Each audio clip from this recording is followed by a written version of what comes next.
Hello, have a very nice day. पहले एक छोटी सी कहानी। कहानी तो वो होती है जो काल्पनिक हो, पर जो बात मैं आपको बता रहा हूं वो काल्पनिक नहीं है, हकीकत है। मैं 3 ऐसे आदमियों को जानता हूं।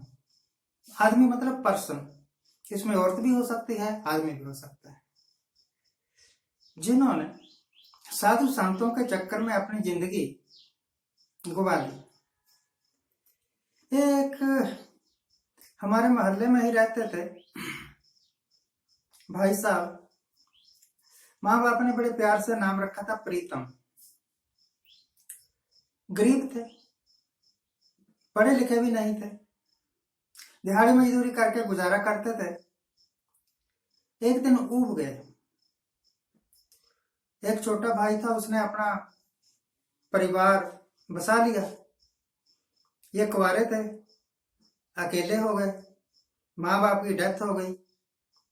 तो फिर ये किसी साधु संत के चक्कर में पड़ गए। साधु संत ने कहा कि मेरे पास आ जा, मेरा एक मंदिर है, उसको संभाल। तो ये चले गए भाई साहब, और साधुओं वाले भाग में कपड़े पहन लिए, लंबे बाल खिलार लिए, हाथ में एक कमंडल ले लिया और बन गए साधु। लगभग 7-8 साल तक उस साधु के सेवा में ये रहे। 2 दिन पहले मुझे मिल गए। मैंने कहा, क्या हाल है प्रीतम तेरा? हमारे से छोटा है, इस करके नाम लेके बुला लेते हैं। कहने लगे ठीक है। मैंने कहा, और तेरा वो साधुपन कैसे चल रहा है? आपके मंदिर का क्या हाल है? ऐसे मैंने पूछा। कहने लगा, नहीं, अब मेरी सेहत ठीक नहीं रहती, मैं कमजोर हो गया हूं, तो मैंने वो मंदिर छोड़ दिया। अब मैं यही हूं अपने घर में, और उसका अपना कोई घर है नहीं बेचारे का। एक झोंपड़ी सी थी, जब ये साधु हो गया किसी ने केयर नहीं की तो वो झोंपड़ी गिर गई। अब छोटे भाई की दया पर है। अगर वो अपने घर में रहने दे तो ठीक है, ना रहने दे तो धक्के खाए। अगर यहीं रहता, अपने घर में रहता, तो उसकी झोंपड़ी ना गिरती, तो वो घर से बेघर ना होता। दिहाड़ी मजदूरी करता था, जितना कमाता वो खाता रहता। कुछ पैसे भी होते उसके पास बुरे वक्त के लिए। इस तरह हमारे प्रीतम ने साधुओं के चक्कर में आके जिंदगी बर्बाद कर ली।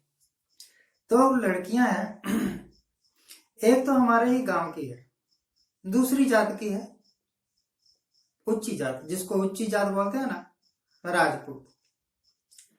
और एक मेरे मित्र है, सोनीपत में रहते हैं, रामफूल नाम है उनका, उनकी बेटी। ये दोनों बेटियां साधुओं के चक्कर में पड़ गई। एक तो कोई राधे राधे ग्रुप है, उसमें शामिल हो गई।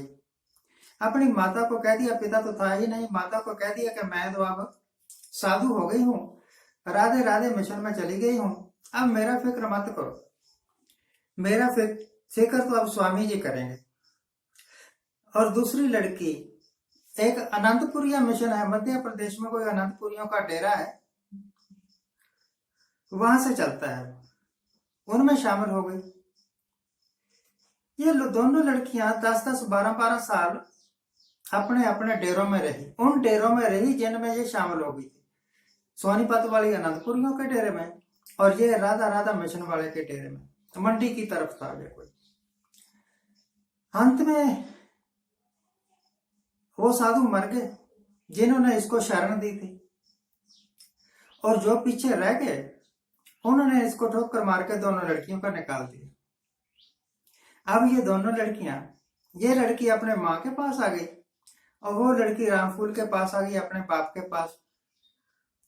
एक बार मुझे मिला, कहने लगा कि अगर मैं तेरी बात मान लेता और इस लड़की की शादी कर देता तब ठीक होता। मैं भी साधुओं के चक्कर में पड़ के इसको अनंतपुरियों के पास भेज दिया, अब उन्होंने निकाल दिया। अब मेरी लड़की की उम्र ऐसी है कि ना तो उसकी शादी हो सकती है और भाई भी उसको सहारा नहीं देंगे, मेरे मरने के बाद उसका क्या होगा।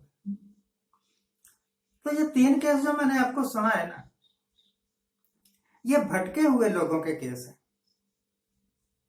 सोचा था कि साधु बन के हमारी जिंदगी संवर जाएगी, पर जिंदगी संवरी नहीं, जिंदगी बर्बाद हो। आपके अगर आसपास कोई ऐसा बंदा हो जो इस तरह भटका हुआ हो, यही नहीं कि साधुओं के चक्कर में ही जाना है, लोग एडिक्टेड हो जाते हैं। कोई शराब का एडिक्टेड हो गया, कोई ड्रग्स का एडिक्टेड हो गया, कोई टीके लगाने शुरू कर दिए। अगर आप उनको संभाल सकते हैं, अगर उनको गाइड कर सकते हैं तो करिएगा जरूर। अब मेन बात जो आज की बात है, मैं कई दिन से सोच रहा हूं कि ये पॉलिटिकल बात है, ये जो राहुल गांधी है, इसने जो यात्रा चलाई है कश्मीर, कन्याकुमारी से कश्मीर तक, भारत जोड़ो, इसको फायदा क्या होगा। तो मुझे जवाब यह मिलता है कि कोई फायदा नहीं होगा। He will get nothing.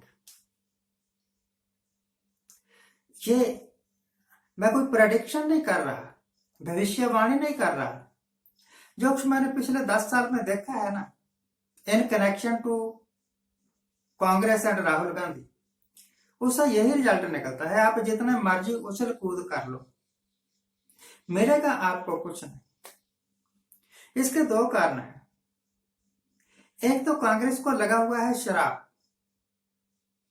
1984 के सिखों के कत्लेआम का, उसकी अभी इन्होंने माफी नहीं मांगी।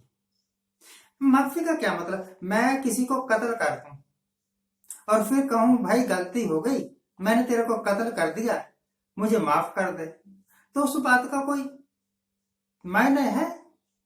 Does it mean anything? वो तो मर गया, उसको मेरे करके मर गया। अब मैं जितनी मर्जी माफिया मांगता रहूं, वो जिंदा थोड़ा हो जाएगा।